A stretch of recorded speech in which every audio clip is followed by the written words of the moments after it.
In his Olivet Discourse in Matthew 24, Jesus uses three metaphors to drive home his message to his disciples. The fig tree, which we covered in the last video, the flood in the time of Noah, and the parable of the wise steward. In this video, we look at the story of Noah and the flood and what it teaches us about final things. This metaphor shifts the focus from events soon to occur to more distant events at the end of the age. But concerning that day and hour, no one knows, not even the angels of heaven, nor the Son, but the Father only. For as were the days of Noah, so will be the coming of the Son of Man. For as in those days before the flood, they were eating and drinking, marrying and giving in marriage, until the day when Noah entered the ark, and they were unaware until the flood came and swept them all away. So will be the coming of the Son of Man. Notice the contrasting language. Jesus had been talking about those days in verse 22 and 29. Now he says, but concerning that day. This is not by accident. Jesus is telling his disciples that these are two different events, and he's about to describe how that day will differ from those days. For the time leading up to the destruction of Jerusalem, Jesus provided clear signs whereby his disciples could know with certainty that the time had come. But for that day, he says, no one knows, not even the angels of heaven, nor the Son, but the Father only. And also, watch therefore, for you know neither the day nor the hour. Matthew 25:13. The coming of Christ will be different, and to illustrate this, Jesus uses the biblical story of the flood.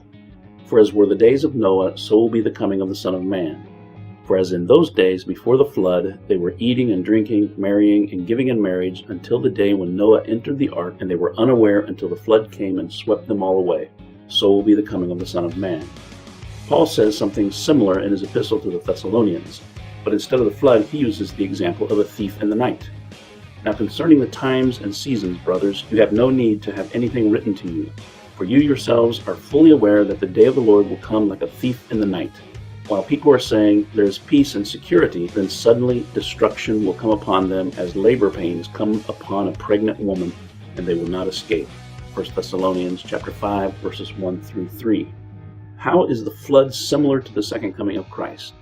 Well, first, both happened suddenly, as the world went about its activities as usual. Unlike the signs leading to the destruction of Jerusalem, there will be no signs by which we can know the time of the coming of Christ.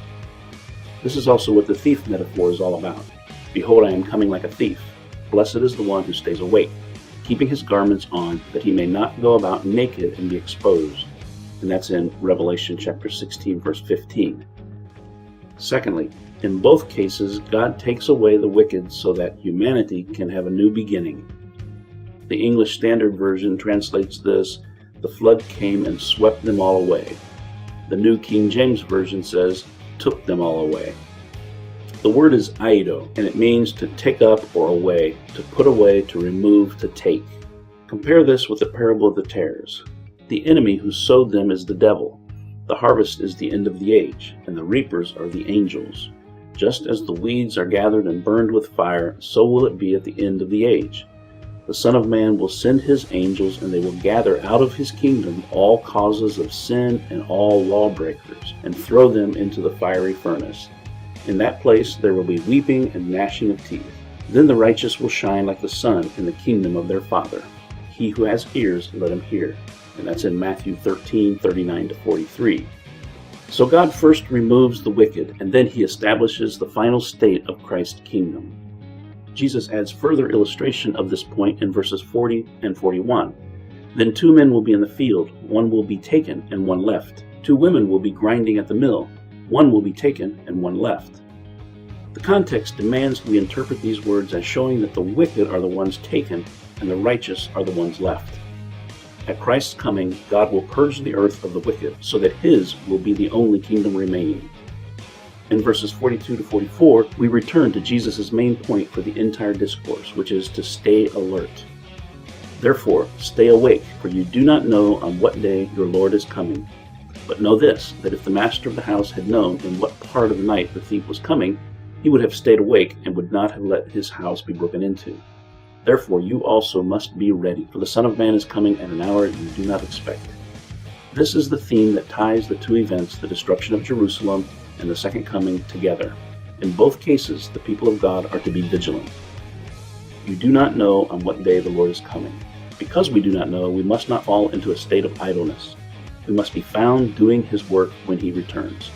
And this thought leads Jesus into another metaphor, the metaphor of the faithful servant, which we will cover in the next video.